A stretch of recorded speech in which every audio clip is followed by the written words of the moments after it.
America అధ్యక్షుడు Donald Trump విధానాల మీద ఇండో అమెరికన్లు అసంతృప్తితో ఉన్నారు.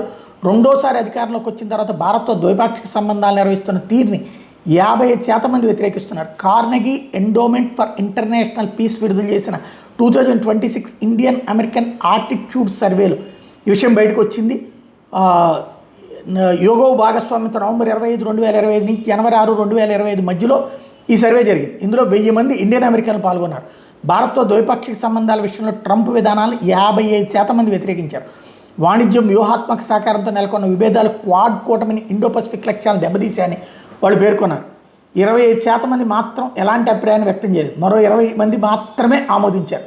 మాజీ అధ్యక్షుడు జో బైడెన్కి ఆమోద రేటు 48% ఉండటం అన్నటువంటిది ఇక్కడ గుర్తించాల్సిన అంశం. మరి ట్రంప్ అర్థం చేసుకుంటాడా లేదా అన్నటువంటిది చూడాలి.